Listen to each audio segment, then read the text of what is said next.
السلام علیکم ورحمۃ اللہ وبرکاتہ۔ بسم اللہ الرحمن الرحیم والصلاة والسلام علی رسولہ الکریم وعلی آلہ وصحبہ اجمعین ومن تبعہم الی یوم الدین۔ خواتین و حضرات، دورہ قرآن کی نشریات کے ساتھ خلیق الرحمن آپ سے مخاطب ہے۔ آج کی اس نشست میں ہم بات کر لیتے ہیں سپارہ نمبر 8 کی منتخب آیات پہ۔ اللہ کی ذات مجھے آپ کو قرآن کریم سے جڑنے کی اور جوڑنے کی توفیق عطا فرمائے۔ 8واں سپارہ اور سورۃ الانعام چل رہی ہے اور اس کی آیت نمبر سورہ انعام کی 112 ہے۔ اللہ تعالیٰ فرماتے ہیں وَكَذَلِكَ جَعَلْنَا لِكُلِّ نَبِيٍّ عَدُوًّا شَيَاطِينَ الْإِنسِ وَالْجِنِّ يُوحِي بَعْضُهُمْ إِلَى بَعْضٍ زُخْرُفَ الْقَوْلِ غُرُورًا۔ اللہ تعالیٰ نے یہاں ایک قانون بیان کیا ہے کہ جتنے بھی نبی دنیا میں آئے ہیں بہرحال ان کے ساتھ دشمن ضرور لگے ہیں۔ ان دشمنوں کا تعلق انسانوں سے بھی ہے اور جنات سے بھی ہے، اور یہ ایک میدان کارزار لگتا ہے، ایک مارکہ لگتا ہے۔ نبی آتے ہیں تو یہ نہیں ہوتا کہ سارا میدان اس کے لیے صاف کر دیا جاتا ہے، نہیں، نبی آتا ہے تو پھر نبی کا مقابلہ اس کے دشمن کرتے ہیں، اور دشمن انسان بھی ہیں اور جنات بھی ہیں، وہ پھر مقابلہ کرتے ہیں نبی کا، اور یہ ہر دور میں ہوا ہے۔ اس لیے علماء کو بے حوصلہ نہیں ہونا چاہیے۔ علماء حق بیان کریں گے، مخالفت ضرور ہوگی، غیروں میں ہوگی، اپنوں میں بھی ہوگی، یہ بات یاد رکھیے۔ اپنے شعوری غیر شعوری طور پر بھی کئی دفعہ مخالفت کر دیتے ہیں، ہزار بار تنقیدیں ہوتی ہیں، بہت کچھ ہوتا ہے، خود ہماری بھی بہت سی کمزوریاں ہوتی ہیں، ہمیں اپنی بھی اصلاح کی فکر کرنی چاہیے۔ لیکن بہرحال حق بات بیان، حق کا جب پرچم بلند ہوگا اس کی مخالفت ضرور ہوگی۔ یہ نبیوں کے ساتھ ہوا ہے تو نبی کے ورثاء کے ساتھ نہیں ہوگا؟ ضرور ہوگا۔ ہاں، ہمیں اللہ سے آزمائش سے پناہ مانگنی چاہیے کہ اللہ ہمیں آزمائش سے بچا کے رکھے، ہم اس قابل نہیں ہیں، لیکن اللہ کا طریقہ کار یہ حق آتا ہے تو مخالفت ضرور ہوتی ہے۔ آپ جہاں بھی دین بیان کریں کہیں نہ کہیں ضرور مخالفت ہوگی۔ اس آیت پہ اتنی ہی بات کافی ہے۔ اگلی آیت ہے، یہ آیت تھی 112، اور اگلی آیت سورہ انعام کی 116 ہے۔ اللہ فرماتے ہیں وَإِن تُطِعْ أَكْثَرَ مَنْ فِي الْأَرْضِ يُضِلُّكَ عَنْ سَبِيلِ اللَّهِ۔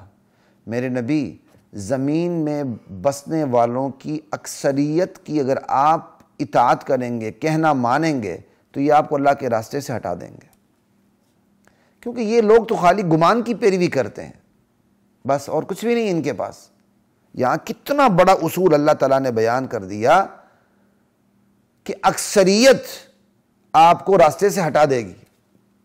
یہاں صرف اتنا کہنا مقصد ہے، اکثریت کوئی معیار نہیں ہے کہ یہاں چونکہ اکثریت ہے لہذا یہ درست ہوگا۔ اکثریت کوئی معیار نہیں، اور دنیا میں جو اس وقت جس نظام کا سکہ چل رہا ہے اسے جمہوریت کہتے ہیں، ڈیموکریسی کہتے ہیں، government of the people, by the people and for the people, جہاں اللہ کی کوئی جگہ نہیں اور مرکزیت صرف انسان کو حاصل ہے۔ انسانوں کی حکومت ہے، government of the people, by the people, انسانوں کے ذریعے حکومت ہے، اینڈ فار دا پیپل، اور لوگوں کے لیے حکومت ہے، لوگوں کی حکومت، لوگوں کے ذریعے لوگوں پر۔ اللہ کا تصوری درمیان سے ختم کر دیا گیا، اور پھر اس ڈیموکریسی کے اندر نام نہاد اکثریت کو معیار بنا لیا گیا، اگرچہ شاید ہی دنیا میں کوئی ایسی جمہوریت ہو جہاں واقعی اکثریت کا خیال رکھا جاتا ہو، لیکن اکثریت بھی کوئی معیار نہیں ہے۔ اس اکثریت نے وہ ظلم ڈھائے ہیں جو کنگڈم اور بادشاہت نے نہیں ڈھائے۔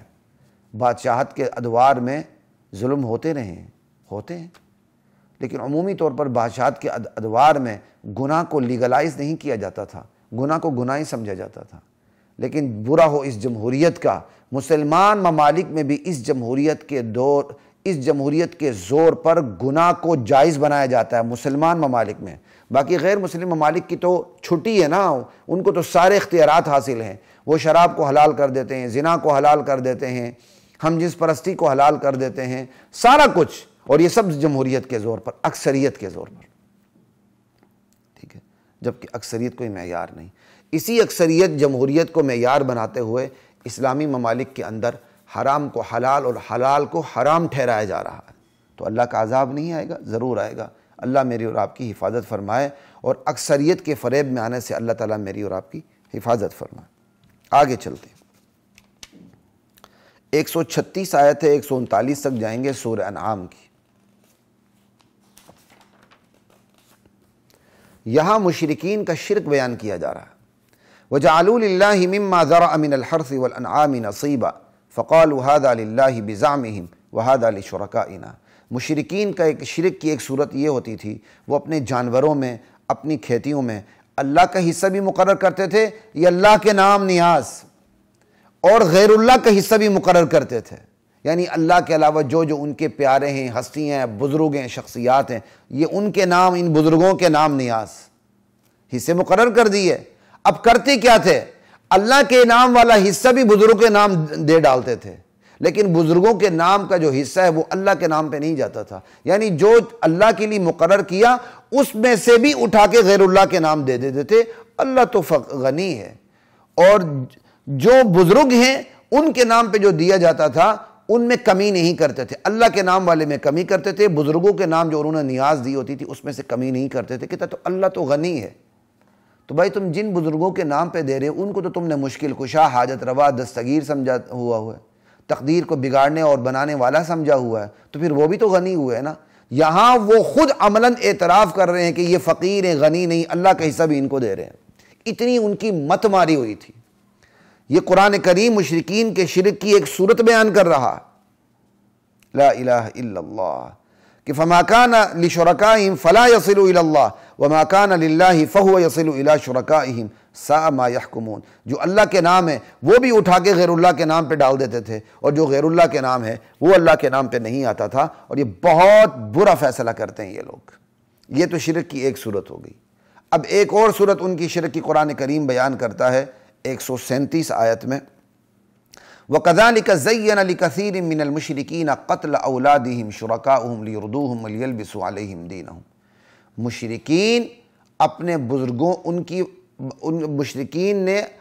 مشرکین کے دلوں میں ان کے بزرگوں کی عظمت اور خوف اس قدر بیٹھا ہوا تھا، وہ بزرگوں کے نام پر بچوں کو بھی ذبح کر دیتے تھے۔ آج کل اخبارات میں نہیں آ رہا، شعور کافی پیدا ہو چکا ہے۔ آپ نے کچھ عرصہ پہلے جو سننے والوں میں سے بعض کو یہ ادراک ہوگا، یاد ہوگا کہ کبھی کبھار اخبار میں آ جاتا تھا کہ ایک بندے نے اپنی اولاد کو ذبح کر دیا، سگے بیٹے کو ذبح کر دیا۔ کیوں؟ کہتا جی میرے بزرگ خواب میں آئے تھے، انہوں نے کہا تھا کہ اپنے بیٹے کو ذبح کر دو، انہوں نے ذبح کر دیا۔ یہ وہی صورت ہے۔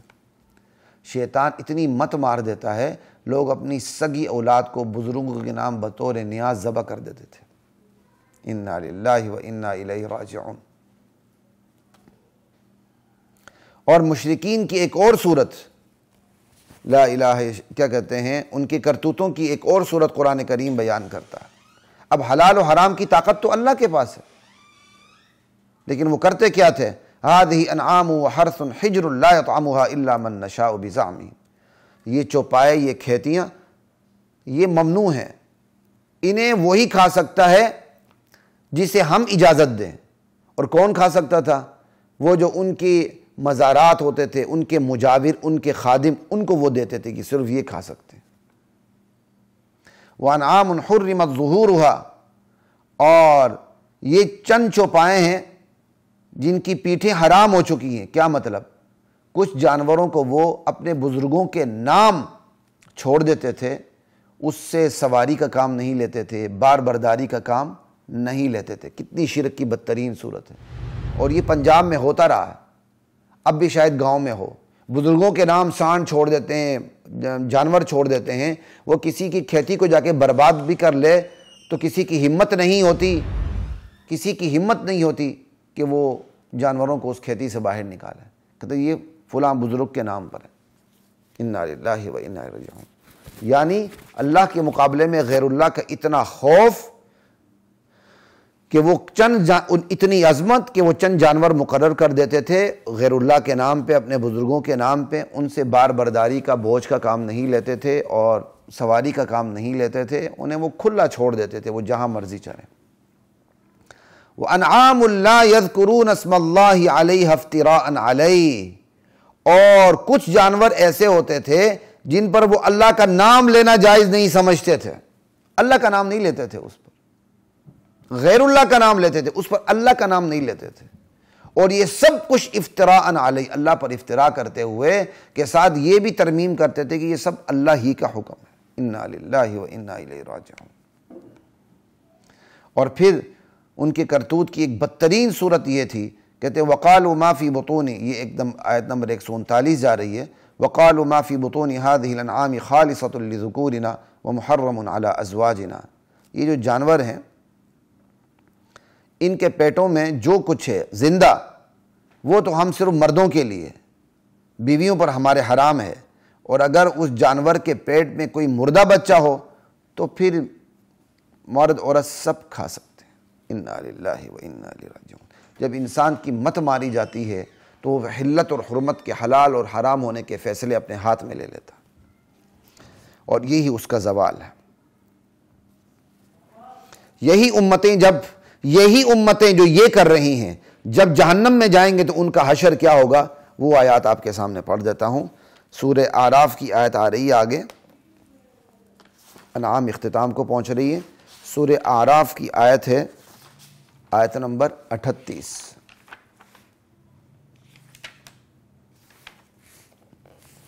کہ جہنمی جب جہنم میں جمع ہوں گے تو قالت اخراہم لأولاہم ربنا هؤلاء اضلونا فآتهم عذابا ضعفا من النار۔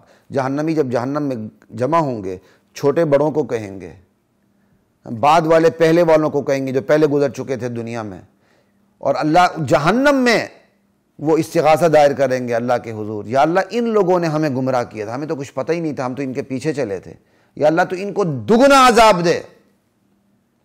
لیکن وہ جو پہلے گزرے ہوں گے وہ کہیں گے تم پر ہمارے اوپر تمہاری کوئی فضیلت نہیں، کیا کہتے ہیں، کرتوتوں کا مزہ چکھو، تمہیں کوئی فضیلت ہم پر نہیں کہ تمہیں ایک گنا عذاب ہو میں دگنا عذاب ہو۔ اللہ کہتے ہیں دونوں کے لیے دگنا عذاب ہے۔ کیوں؟ یہ گمراہ ہوئے تھے تو انہوں نے بھی کسی کو گمراہ کیا تھا، تو اپنے گمراہی کا بھی عذاب ان کے اوپر اور دوسروں کو گمراہ کرنے کا بھی عذاب ان کے اوپر۔ اور یہی گمراہ کیسے ہوئے تھے جو ابھی آپ سورہ انعام کی آیات سن چکے ہیں، کہ شرک کی کتنی بدترین صورتیں ان کے ہاں رائج تھیں، اولاد تک کو نیاز کے طور پر وہ قتل کر دیتے تھے اور بزرگوں کے نام بھیٹ چڑھا دیتے تھے۔ اور جب یہی جہنم میں پہنچیں گے وہ کہیں گے کہ بھئی ساڑھے ماں پیو غلط سن، ہم تو یہ سمجھتے تھے، یا اللہ ہم تو دنیا میں اس فارمولے پر عمل کرتے رہے، ساڑھے ماں پیو غلط سن، وجدنا علیہا آباءنا واللہ امرنا بہا، انا للہ و انا الیہ راجعون۔ اللہ کا شکر ہے اللہ تعالیٰ نے اس شرک سے ہماری حفاظت کی ہوئی ہے۔ اللہ مرنے دم تک اور ہماری نسلوں میں بھی شرک سے حفاظت رکھے۔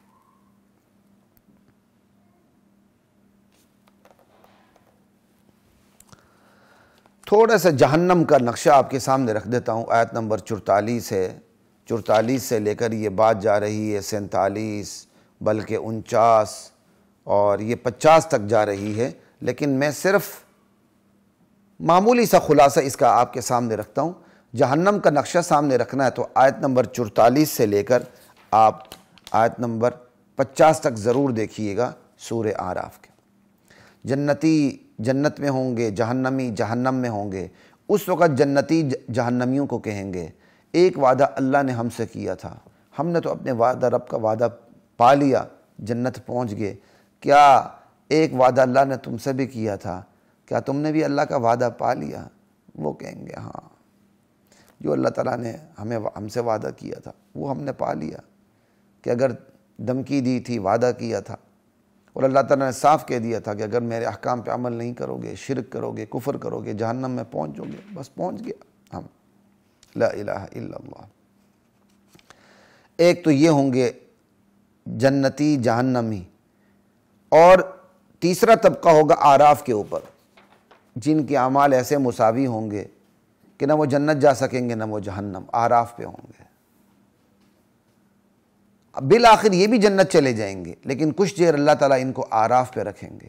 وہ جنتیوں کو دیکھیں گے تو انہیں سلام کریں گے، ابھی وہ داخل نہیں ہوئے ہوں گے لیکن تمنا رکھیں گے، امیدوار ہوں گے۔ اور جب جہنمیوں کو دیکھیں گے تو اللہ سے فریاد کریں گے، یا اللہ تعالیٰ ہمیں ظالم قوم کے ساتھ نہ کیجیے گا۔ لا الہ الا اللہ۔ بالآخر پھر ان کو بھی جنت میں ڈال دیا جائے گا۔ پھر اور جو جہنمی ہے وہ جنتیوں کو پکاریں گے کہ اللہ تعالیٰ نے جو تمہیں رزق دیا ہے تھوڑا سا رزق ہمیں دے دو، جو اللہ تعالیٰ نے تمہیں پانی دیا ہے تھوڑا سا پانی کا کوئی قطرہ ہی انڈیل دو۔ جنتی جواب دیں گے ان اللہ حرمہم علی الکافرین، اللہ تعالیٰ نے یہ کھانا پینا دونوں کافروں پر حرام کر دی ہے، جن لوگوں نے دنیا میں دین کو کھیل تماشا بنا لیا تھا اور دنیا کی زندگی نے انہیں دھوکے میں ڈال رکھا ہوا تھا۔ لا الہ الا اللہ۔ اللہ کہتے ہیں فَالْيَوْمَ نَنْسَاهُمْ، آج ہم انہیں بلا دیتے ہیں، كَمَا نَسُوا لِقَاءَ يَوْمِهِمْ هَذَا، جیسے ہی ہماری ملاقات کو بلائے بیٹھے تھے دنیا کے اندر۔ لا الہ الا اللہ۔ خواتین و حضرات، 8ویں سپارے کی منتخب آیات کی تفسیر بھی اپنی اختتام کو پہنچتی ہے۔ انشاءاللہ 9ویں سپارے کی منتخب آیات کی تفسیر کے ساتھ آپ کی خدمت میں دوبارہ حاضری ہوگی۔ تب تک کے لیے اجازت دیجیے۔ السلام علیکم ورحمۃ اللہ وبرکاتہ۔